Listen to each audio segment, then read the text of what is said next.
One of the hardest parts about putting on miles on the treadmill is finding something to distract yourself with. By the time you finally decide what it is that you want to watch, you've already been spending on the treadmill for 15 minutes and you're like, man, I could be 15 minutes closer to being done.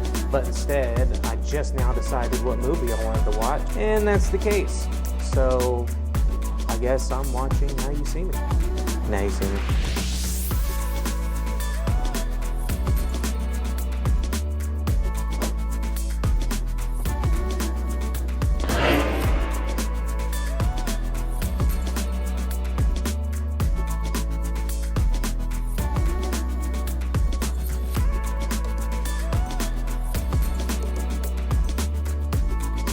Me and my son were playing with the shredder the other week and my servo gave out.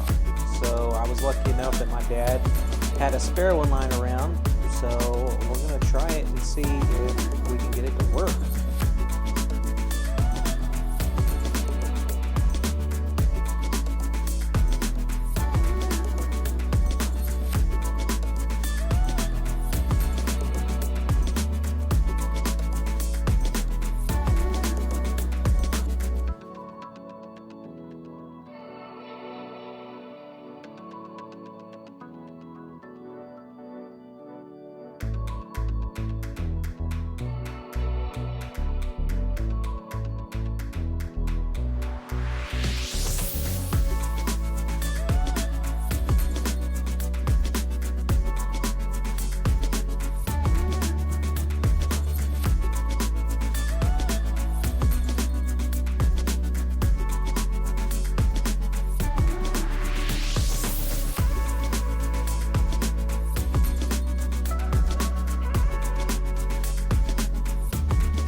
What's up, YouTube?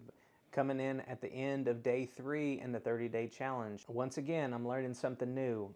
Every day I'm having to read 10 pages in the book Atomic Habits, and there's some things that stuck out to me that I've never really thought about before. And one of those things is that in every competition, in everything that ends up with a winner and a loser, both teams had the same goal.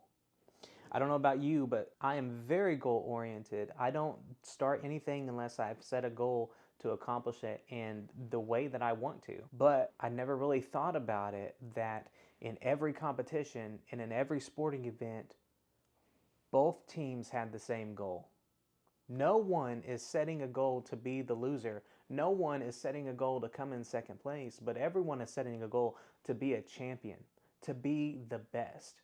And so why are we setting goals when that's not what makes you a winner? If both teams are setting the same goal and one is falling short and the other one is succeeding, then the goal wasn't what made them successful. And it's just something that is so simple and so real, but I never thought of it that way. I never thought of it as it's not the goal that gets me to the finish line, but it's the small habits and the little things that add up that get me across the finish line. And in the book Atomic Habits, it begins to expand on this concept of it's the little things. The entire book is about building small habits that compound and give big results over a period of time. When it comes down to being either the world's greatest or second best, it's gonna come down to the small things that either you did or you didn't do. And it's these small things that add up, and that's what makes a champion. This entire book is about how to develop habits that are going to give you great results, but most of the time it's the small little things that are going to get you there. The book talks about getting better 1% in whatever habit you're trying to build, getting better at 1% over a period of time, and you keep adding 1% and keep adding 1% and keep adding 1%, and then eventually that's what pushes you across the finish line as a champion. This book is mind-blowing, and if you haven't read it, I encourage you to read it. It's challenging the way I think of habits. I never really thought about habits being a double-edged sword where it's either helping you or it's hurting you, and it's either working for you or it's working against you. A habit is just a habit, or at least that's what I thought until now. So I encourage you that if you haven't read this book, go out, read it, or talk to someone who has. Maybe they can shed some light on something that may help you and may actually challenge you. So I encourage you to look into this thing of building habits and seeing what it can do to change your life each and every day and help you get across the finish line in whatever it is that you're trying to be successful at.